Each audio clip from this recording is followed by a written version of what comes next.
परमात्मा कहते हैं, कबीर ये माया अटपटी और सब घट आन अड़ी, किस किस न समझाऊं या कुएं भांग पड़ी।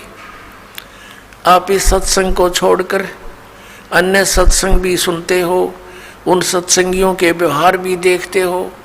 नाम सत्संग का, कर्म सारे वही जो आम जन साधारण किया करता है।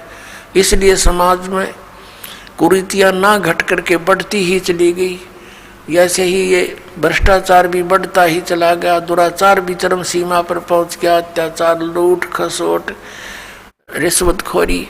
तो क्या फायदा हुआ? इतने संत और भक्तों की गिनती नहीं और असर इतना भी नहीं किसी के। कारण क्या है कि वो संत नहीं, और संत के आदेश बिना विकार छूट नहीं सकते। संत का वचन में परमात्मा की दया होती है, उसके ही वचन से, उसकी सत्संग सुनने से प्रभाव बनता है। तो वो संत नहीं है, वो दिखे संत, क्योंकि ऊपर के दिखावे से या इस सत्संग वचन सुना देने से संत नहीं होता।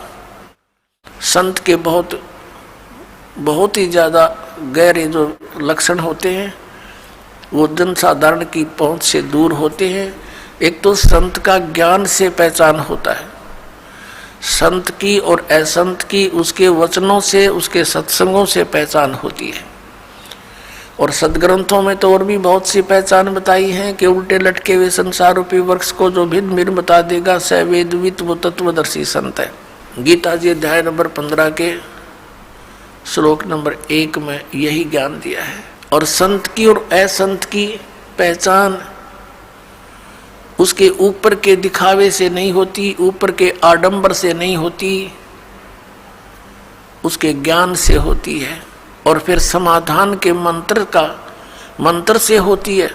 ज्ञान भी सुन सुना कर कोई किसी से मिलता जुलता कह सकता है, लेकिन उसके पास उस रोग के नाश करने की, इस हमारे जन्म मृत्यु के रोग का नाश करने की और प्रारब्ध के अंदर आने वाले कष्टों का निवारण करने की औषधि नहीं है, वो सही मंत्र नहीं है, तो कितनी ही बातें बनाता रहे, वो संत नहीं है। और किसी व्यक्ति ने इस दास से सुनकर और ये मंत्र लेकर तीनों और स्वयंभू संत बनकर इनको दान करने लग जाता है, देता है, तो वो डुप्लीकेट लाइसेंस बना रहा है, क्यों? वो अधिकारी नहीं है। वो गुरु की आज्ञा के बिना स्वयं ही नाम देता है, तो वो निगुरा है और वो अधिकारी नहीं है। उससे उपदेश लिया हुआ भी व्यर्थ ही है। तो इन सब बातों से हमने सावधान रहना है। अब क्या बताते हैं परमात्मा?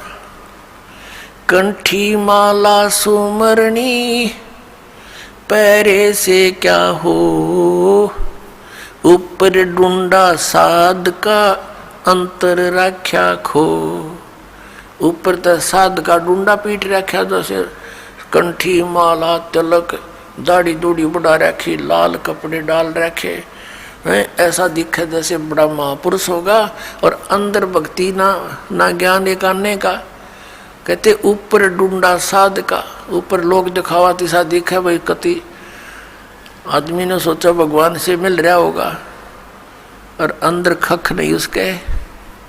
तो उसका ज्ञान से पता लगेगा, उसकी बोली से पता लगता है।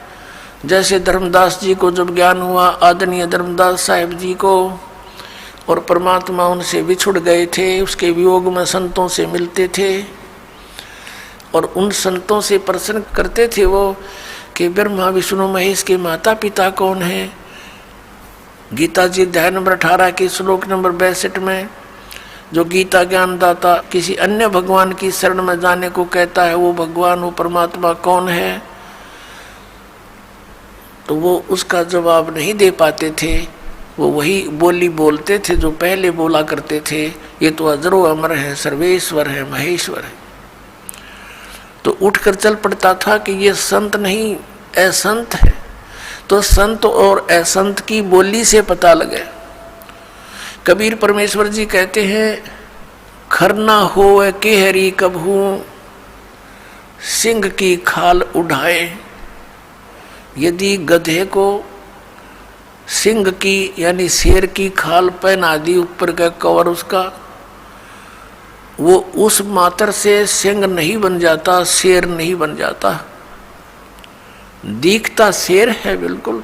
एक समय एक कुमार ने कुबद सूझगी, उसने कितने कोई शेर की खाल पाएगी पड़ी हुई, शेर मरा पा गया, उसने वो खाल खुल तार तोड़ लिया उसकी कितने काट पीट के, और उसने अपने गधे पर डाल दी, पूरी फट कर दी, और उसको रात के समय खेतों में छोड़ दे, वो जाके किसानों की फसल खावे।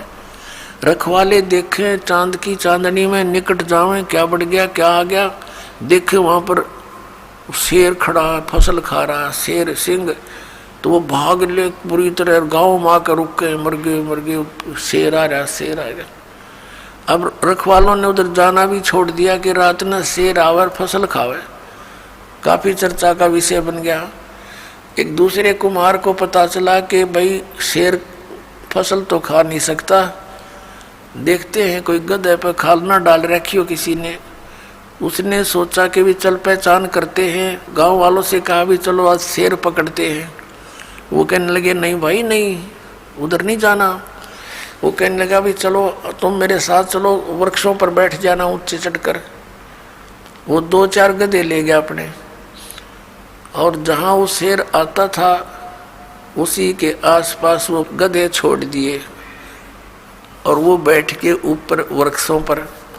अब डर उसको भी था, कुमार को भी कहीं सचमुच एक शेर ना हो, चलिया तो पहचान हो जाएगी, बेगा गधे ने खा लेगा और क्या होगा।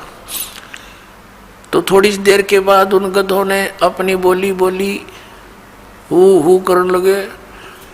वो शेर भी ला गया हू करने, वो आया भाग गया, और उन गधों के पास आकर हू करता करता खूब मस्ती में उसकी वह खाल उतर गई ऊपर तक, और गधा का गधा।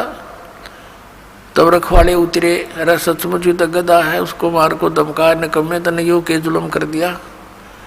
तो पुण्यात्मा परमात्मा कहते हैं कि गधे की और शेर की पहचान उसकी आवाज से होती है। वो भी हू करता है, जब कहने लगे भाई यूँ तो गधा है, शेर को नहीं, शेर की आवाज है कोई ना, वह बोली ही नहीं है शेर वाली। तो इस प्रकार संत और असंत का ज्ञान उसके वचनों से, उसके सत्संग से, उसके ज्ञान से होता है।